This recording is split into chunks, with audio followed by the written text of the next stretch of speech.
Hi, I'm Elsie with the Campfire Audio Vegas. Now this was unexpected.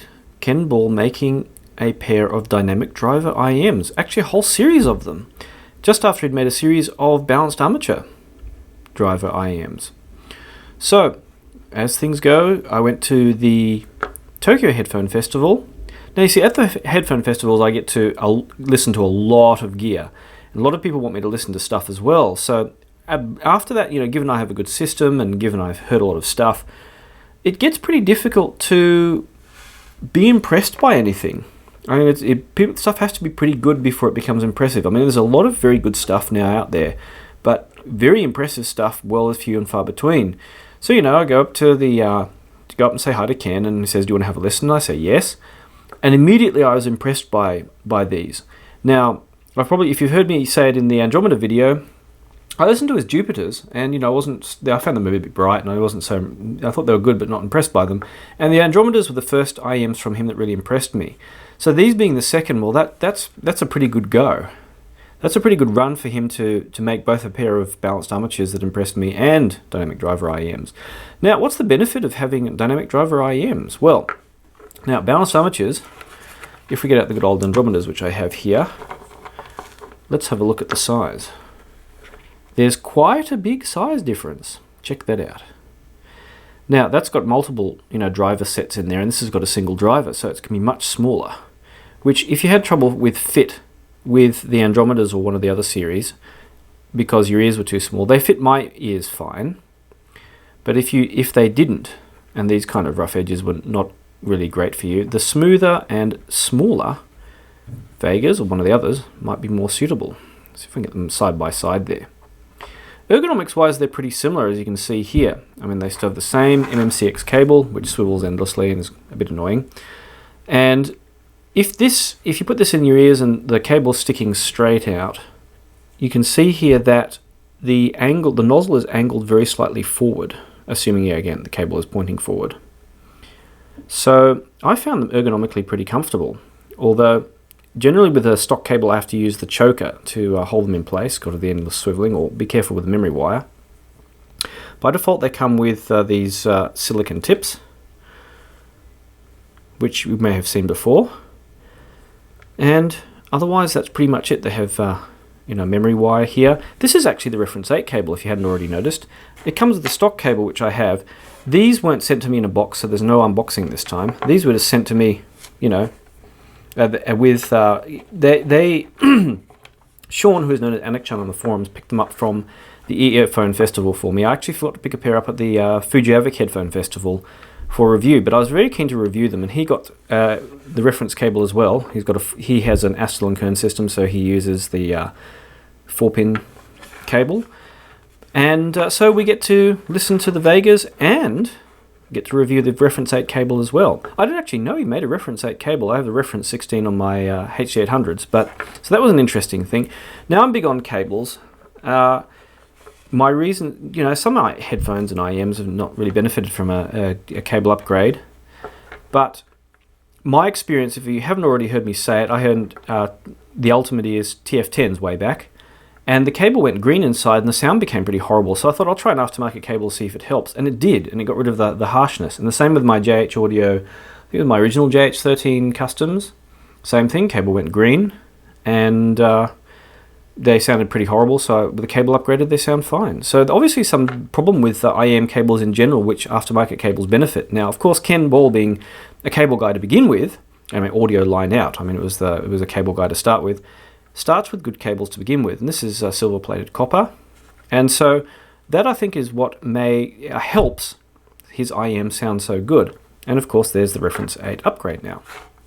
So with these, the other advantage of dynamic driver IEMs, other than being small, is a multiple balanced armature driver pair of IEMs like the good old Andromedas we have here, have a non-flat impedance curve. And if you're wondering if that's too much jargon, it means that if you plug them into anything, like a lot of smartphones have an output impedance that is above 0, and that means you get a bit of a bass drop off.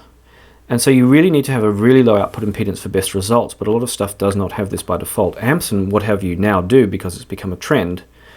but they can be a little bit tricky when driving things and a little bit, picky. Whereas dynamic drivers, you just have one driver.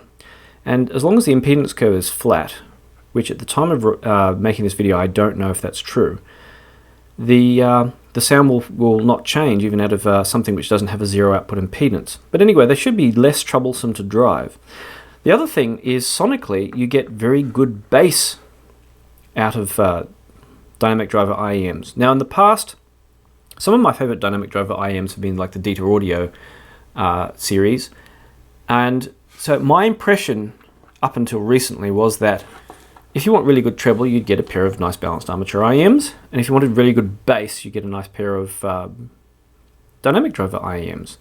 But interestingly, the Vegas have defied that. Now, with the Ditas, I said to Danny, it'd be really nice if you did one balanced armature and dynamic combo, because then you could have the best of both worlds. Because the Ditas, despite being really good, still had what I call a bit of IEM treble. It wasn't quite as clean as you get out of really good full-sized headphones, especially high-end headphones now. I think the Vegas, at least for me, and I haven't heard everything out there, and I'm not the world's greatest expert on IEMs at all, has been the first that I have heard which doesn't seem to has an excellent treble, really excellent, despite being IEMs. Now they have, and this is all great press copy, a non-crystalline diamond driver. And what the heck that is, I don't know. But anyhow, impressive as it sounds, the materials in all this are high quality. You have the beryllium MMCX plugs, which are very tight and very fractionally, very high tolerance. So compared to other IEMs, which I've had the MMCX on, they plug and unplug. That's a lot of force on. They're very sturdy to plug and unplug. That's a fair bit of force I have to use. And so the overall feeling is that the quality is very, very high. And for example, the Andromedas here, these are actually factory rejects. I can't find out why. Ken's very picky about getting, having everything perfect. And I said, no, don't, whatever you do, send me a customer ready pair. Send me a pair of factory rejects, because, why waste them when a customer could have them? So that's what he did. Now, I don't know these are just demos. I don't know if they're how they are as far as if they're just demos or if they're full production quality, but I can't see anything wrong with them anyway. Not that I'm thinking that there would be. So this here is a little port. I'm a little bit wary of when I put them in my ears if this gets blocked or not. However, the main thing I have with dynamic driver IEMs is sometimes you put them in and you get no bass and you go, what the heck's happened to the bass? And you haven't got a good seal. Now, of course, with these foam tips, you get a good seal. My ears are a little bit oval shaped inside, so sometimes with silicons they don't get a perfect seal. But they tend to make things a little bit darker sounding than silicon tips. So the main thing I tried them with are these, and the good old spin fits, and the good old JVC spiral dots, which, for the benefit of people who've seen my video for the first time, these have, how close can we focus in this camera?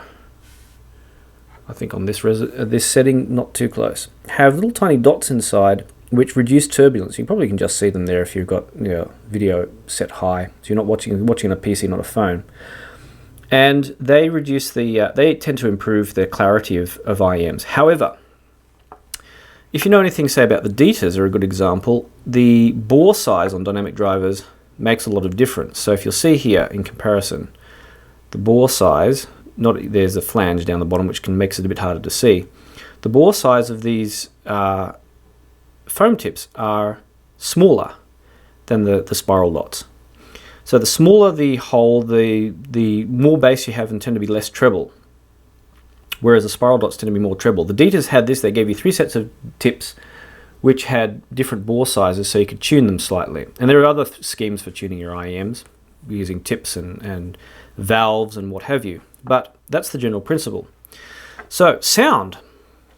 The sound with these, once I got a fit, holy bass Batman.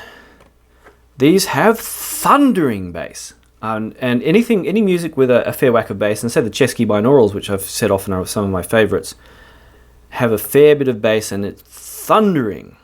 Now, this can be a good or bad thing. the overall sound signature is a bit on the V-shaped side. So my default impressions tended to be kind of, if you think of full-sized headphones, think of the Fostex TH900, kind of old Denon sound, Fostex sound, that kind of thing. Lots and lots of bass and a bit of a peaky treble. So we're kind of classic V-shape maybe. I'm not sure what the trend is nowadays in describing sound signatures, but kind of V-shape will do it. So, but also like the Andromedas, one of the first words that came to mind was coherency. Even though there's a lot of bass, it doesn't interfere, apart from in quantity, with the mids and treble. And the treble is very, very good on these. Now, the clarity and the resolution of these is fantastic. That's the main thing that struck me, is that they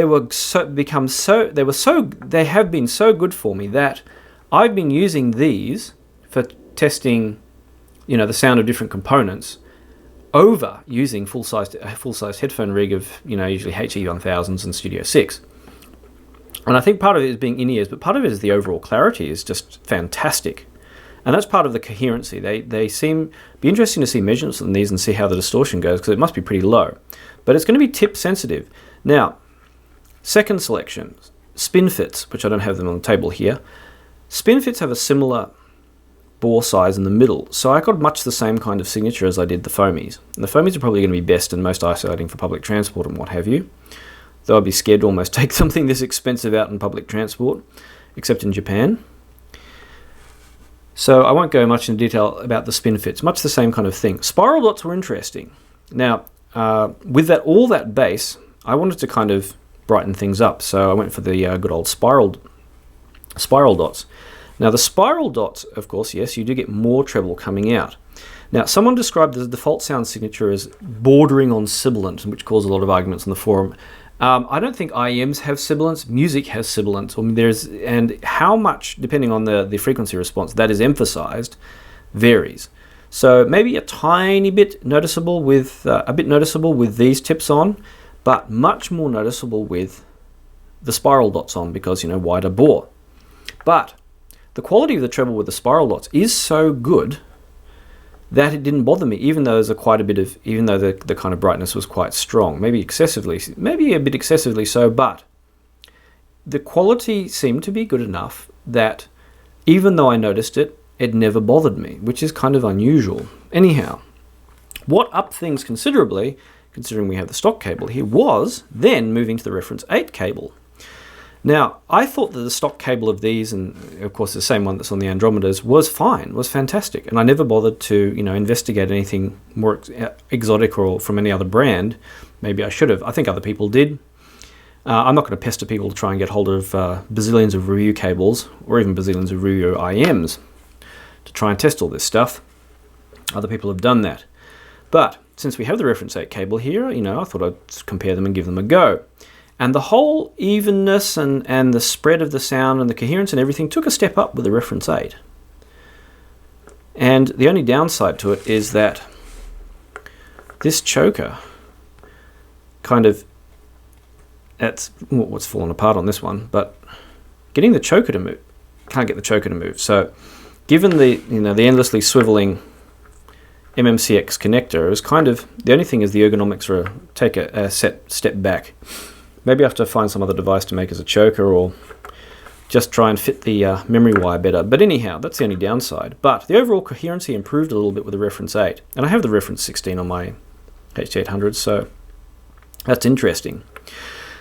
So once I got the whole combination going with spiral dots and reference 8, the clarity was really fantastic. And again, as I said, you might hear it some sibilants, but it didn't bother me. And they became probably my favorite listening IEMs other than the Andromedas. And I have to get around to trying this reference 8 cable in the Andromedas, which someone just tipped me off to. Kind of obvious not to try that, but so really fantastic work from Ken. And I wonder how his other IEMs sound now. Everyone's been asking about it. No one's talked about the Dorado as much, or his other models. Everyone's gone for the expensive one. But yeah, so I'm impressed I'm impressed with these as I was when I went to the show to begin with. The only thing is, if you're not a big fan of V-shaped sound, or you don't like a lot of bass, they're maybe not so great, and maybe the balanced armature ones will be good. But if you've got small ears, maybe this range would be worth checking out, especially considering I've read that the Dorados are a bit more even sounding than these, but still, very impressive work. So Ken's gone from kind of backwards. He's gone from making cables to making electronics, and he used to be one of the the go-to guys if you wanted to make a big chunky portable rig, and now he's gone full circle almost, and now he's into IEMs. So there, that's the Vegas. Definitely a big recommendation of those from me. And thank you for watching. Now, if you did like it, thumbs up if you don't mind. And if you reckon your friends would be interested, share it on social media, Twitter, Facebook, wherever. And if you have any questions or comments, anything I've missed, anything I should add, or just thank you, please drop a comment. And I'll see you online.